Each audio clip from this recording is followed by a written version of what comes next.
It was just over 90 minutes beyond President Bush's deadline for Saddam Hussein to leave Iraq that U.S. warships and planes, there were F-117 stealth bombers involved, launched the opening salvo of Operation Iraqi Freedom. The attack came in waves, cruise missiles followed by the F-117 stealth bombers with so-called bunker-busting bombs. Their target, a bunker believed to be sheltering what are called top leaders of the Iraqi regime. Now, this is what it looked and sounded like in Baghdad. It was this short, and this is what happened. But the exciting financial opportunities of this human catastrophe don't have to wait for the war to actually end. The government has already begun handing out contracts to corporations to clean up and rebuild the country we haven't finished bombing yet. Yesterday, for instance, the Army awarded a multi-million-dollar contract to pay for extinguishing oil fires and repairing oil infrastructure. Who got it? Well, let's see. Let's hear the drum roll, please.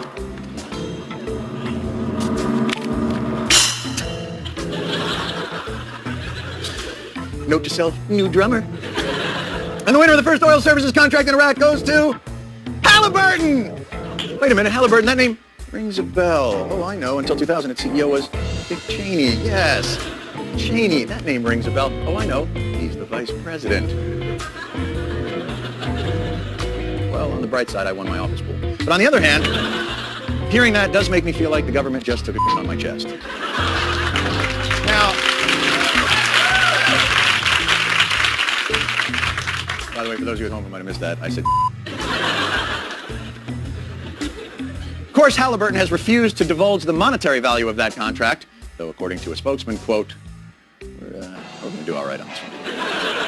If I put my tinfoil hat on when I talk about these interventionist foreign policy wars and regime change wars, the tinfoil hat thinks military-industrial complex. Yeah. People being asked or forced into making decisions that benefit these giant corporations that make weapons and profit off of war. Yeah. This is the worst case scenario in terms of conspiracy theories. The idea that someone wants war so that they can make money and they don't care if people die, even needlessly. This is our number one conspiracy fear, right? If you had to think about of all the things that you hope are not true about the way the world works, that would probably be number one. Well, you can take your tinfoil hat off because the military-industrial complex is a real thing.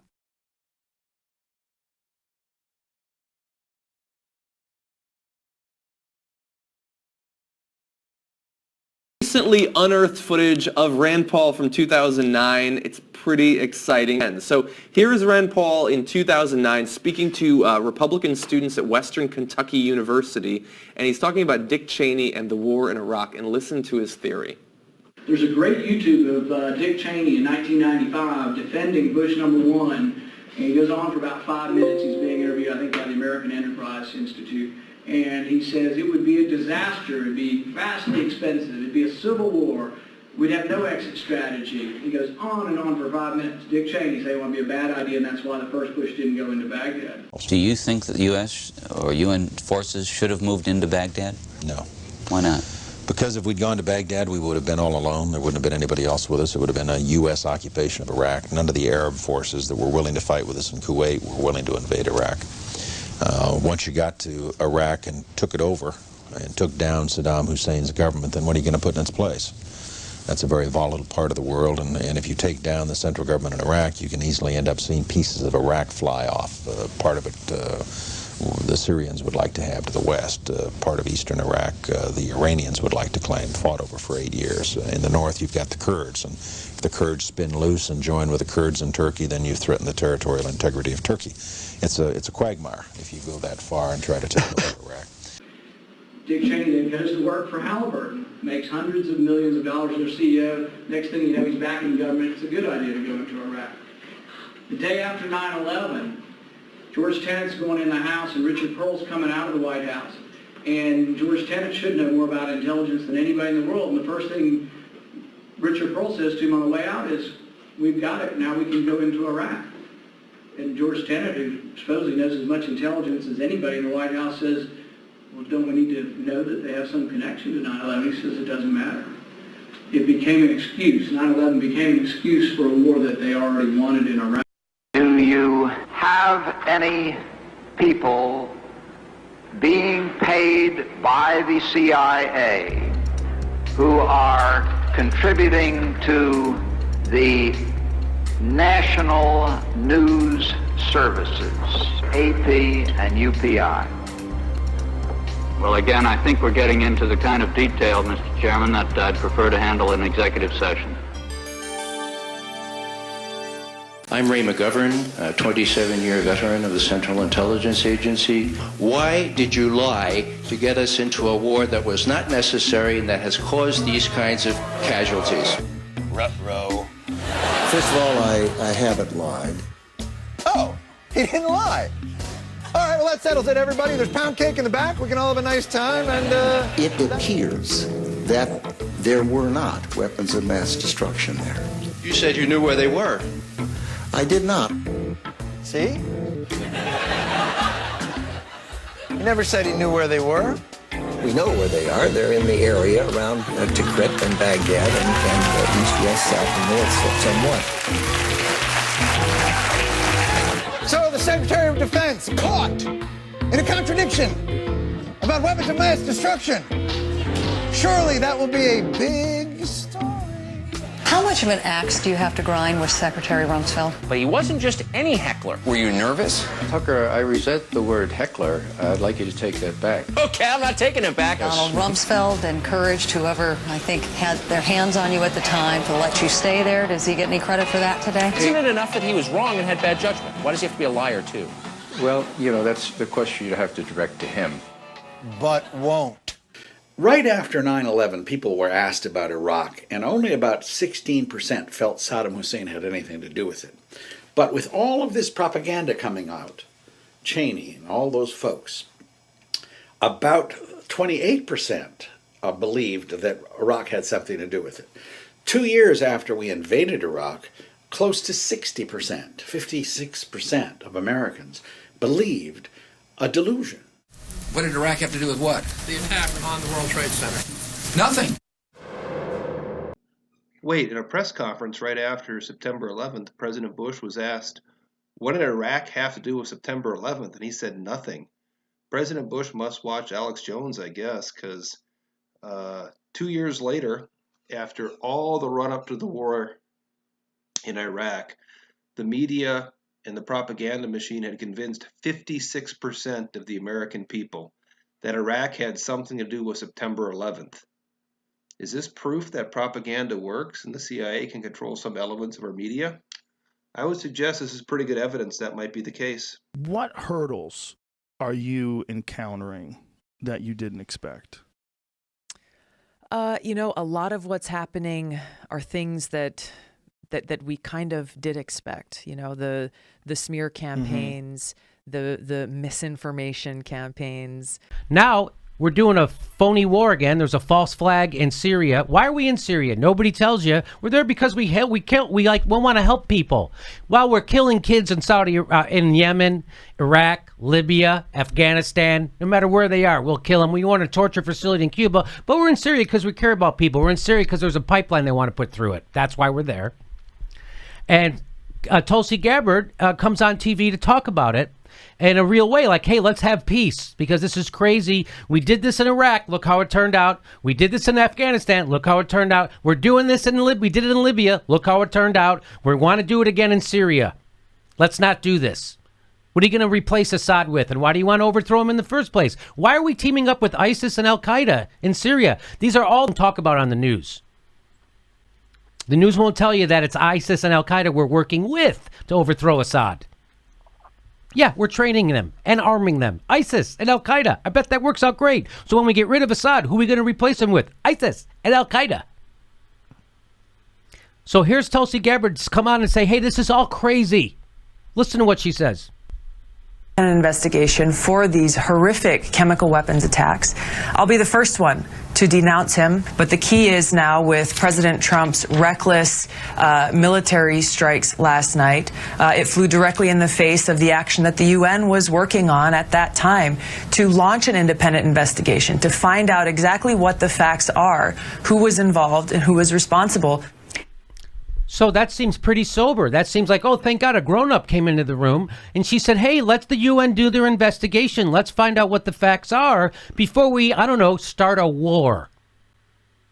Maybe we find out what the facts are before we launch Tomahawk cruise missiles into someone else's country and maybe start World War III.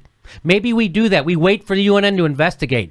Sounds pretty... Doesn't that sound rational to you guys? Sounds perfectly rational. That sounds rational. You have a master's degree. You're a teacher. That sounds rational. Sounds sensible, certainly. You're a business owner, Dave. It makes sense. Sounds... even though shooting first and asking later has always worked out swimmingly for the United States, I feel like this time, yeah, I'm with that too. So she's saying exactly what Ron said. Let's not shoot and ask questions later like we did in Iraq and Libya. Let's wait. Let's wait. Let's get the... You know, remember like in 2013 when there was a false flag gas attack back then that was proven to be a false flag?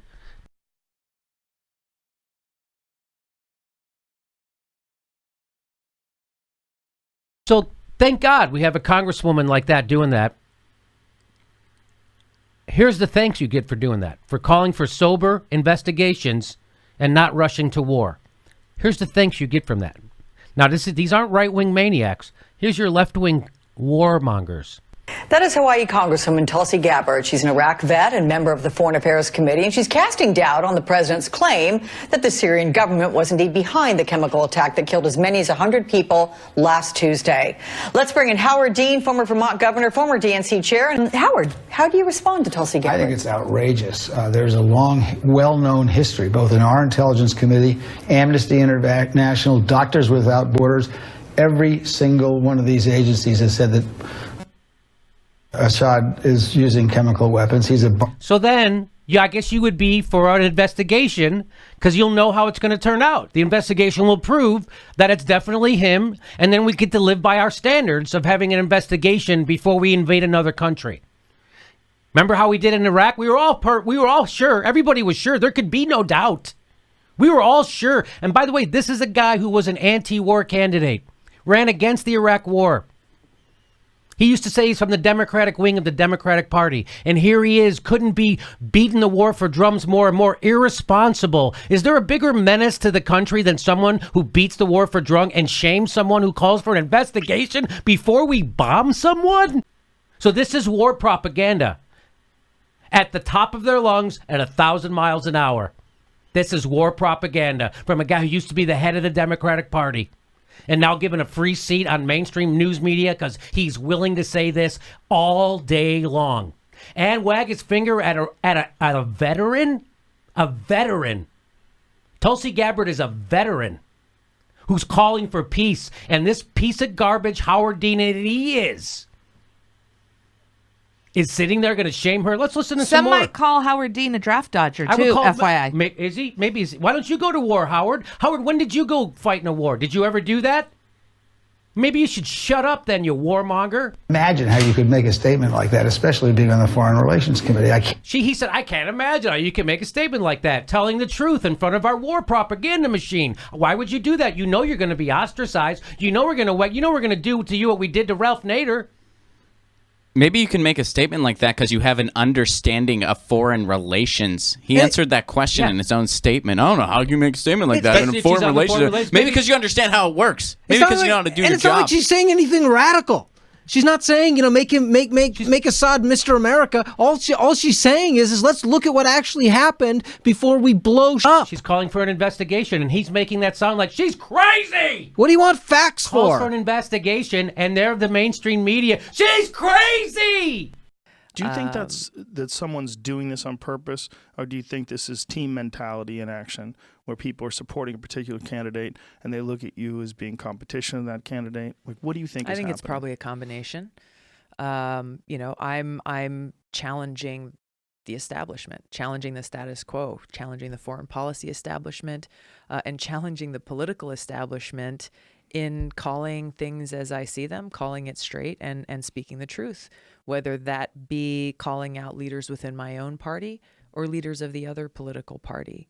And, I think that strikes fear in a lot of people who are uncomfortable with it at a minimum and who are concerned because when, we the people rise up and say, hey, what's really going on here? We're calling out self-serving politicians in Washington from both political parties who are putting their own political interests or the interests of their party ahead of the interests of the people. Or they're putting the interests of, whatever greedy corporation and their lobbyist is writing the biggest checks to their campaigns ahead of the interests of the people. So the more this awareness comes out, the more people stand up and speak out and say, hey, this is unacceptable. This is unacceptable. Then it's threatening that very power base that they have thrived and lived off of for far too long. Put my tinfoil hat on when I talk about these interventionist foreign policy wars and regime change wars. The tinfoil hat thinks military-industrial complex. Yeah. People being asked or forced into making decisions that benefit these giant corporations that make weapons and profit off of war. Yeah. This is the worst case scenario in terms of conspiracy theories. The idea that someone wants war so that they can make money and they don't care if people die, even needlessly. This is our number one conspiracy fear, right? If you had to think about, of all the things that you hope are not true about the way the world works, that would probably be number one. Well, you can take your tinfoil hat off because the military-industrial complex is a real thing. For more on this, we turn now to our senior correspondent, Mr. Stephen Colbert. Stephen joins us from the White House. Today, Stephen, the Bush administration awarded Halliburton a contract for post-war construction of oil wells. The company isn't even disclosing how much the contract is worth. What do you make of this arrangement? John, keeping in mind that Halliburton is a major contributor to the Republican campaign and that Vice President Cheney is its former CEO, this move by the government is extremely... Halliburton Corporation, which got these defense contracts in the 2003 Iraq War, they have a long history of being a military defense contractor that has profited from U.S. wars. This is from an article in counterpunchmagazine.com, which is, I believe, based on a New York Times article. And here it says, the biggest project by far during the Vietnam War was a $220 million contract to build a mammoth Air Force base in Vietnam. In 1967, the General Accounting Office estimated that they could not account for the whereabouts of over $120 million worth of material that had been shipped to Vietnam as part of Halliburton's construction efforts. Later, 1973, Halliburton won a $120 million contract to build Iraq's 2 mammoth oil terminals in the Persian Gulf. There was a war that broke out between Iran and Iraq in the early 1980s. That war was supported by the USA CIA. We helped arm Saddam Hussein and the Iraqis in their war with Iran. And one person who benefited from that was none other than the Halliburton Corporation that was called in to repair the war damage.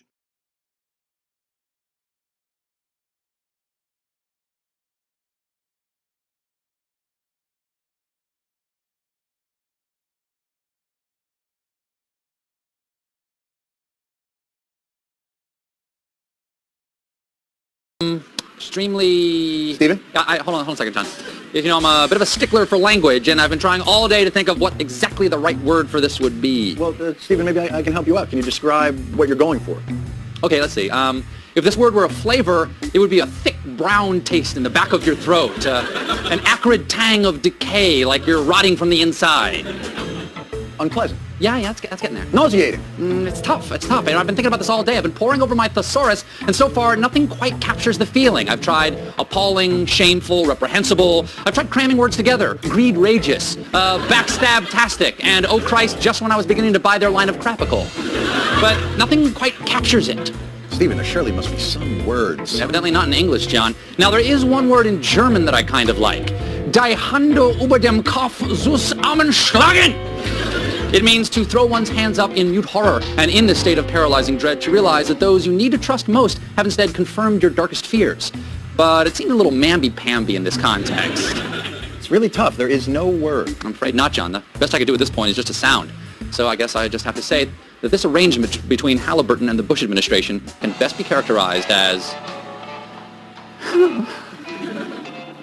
John?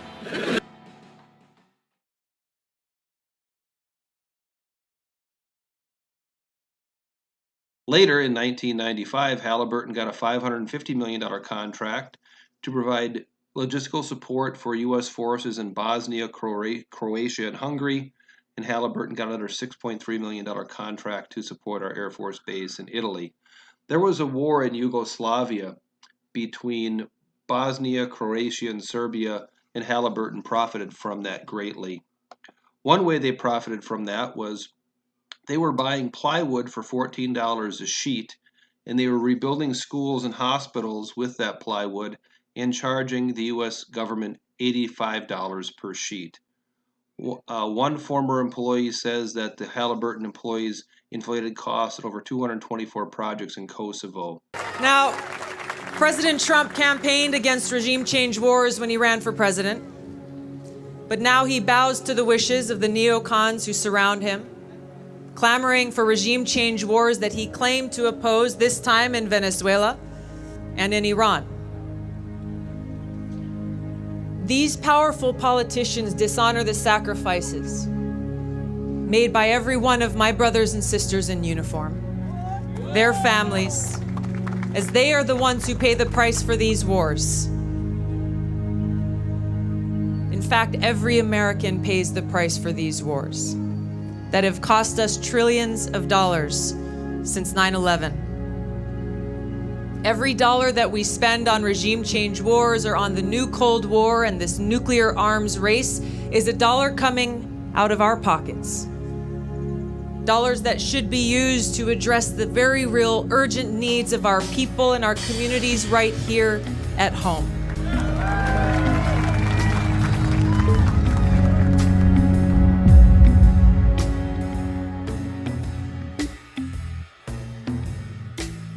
The big daddy of them all came during the Iraq War of 2003-4. Halliburton got a contract for feeding the soldiers at a particular Air Force base, or Army base, excuse me. They billed the government for feeding 4,700 soldiers a day, and they charged the U.S. government $240 million. Later, it turned out they had inflated the bill by over 200% because it was proven via paperwork they had never served more than 2,500 soldiers in any single day. The corruption of this Halliburton group is just unbelievable.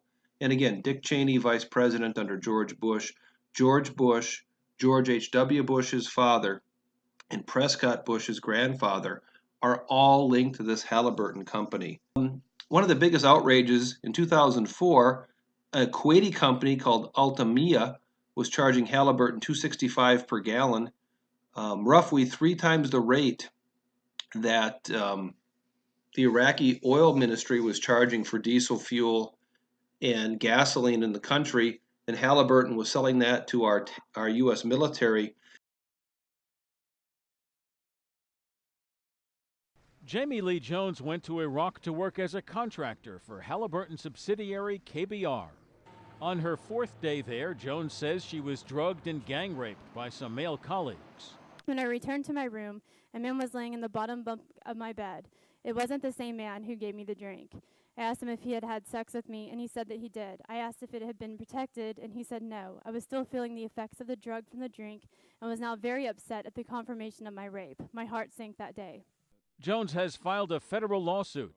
In it, she also alleges that after the rape, she was held for more than a day without food, drinking water, or the ability to contact the outside world. No criminal charges have been filed.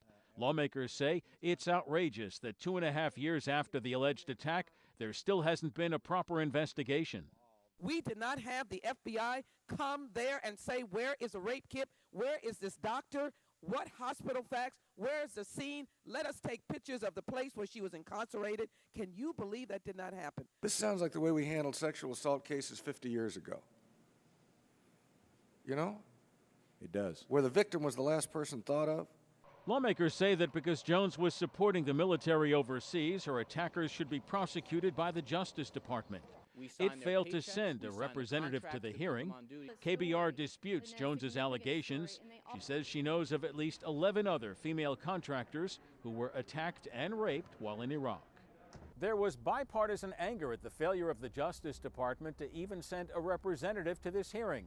And House Judiciary Committee Chairman John Conyers says he plans to call Attorney General Mukasey to try to find out why, in the eyes of lawmakers, justice has been delayed and so far denied. Jerry Bodlander, The Associated Press, Capitol Hill. We have been compelled to create a permanent armaments industry of vast proportions. Added to this, 3.5 million men and women are directly engaged in the defense establishment. Now, this conjunction of an immense military establishment and a large arms industry is new in the American experience. The total influence, economic, political, even spiritual, is felt in every city, every state house, every office of the federal government. We recognize the imperative need for this development, yet we must not fail to comprehend its grave implications. Our toil, resources, and livelihood are all involved. So is the very structure of our society. In the councils of government, we must guard against the acquisition of unwarranted influence, whether sought or unsought, by the military-industrial complex.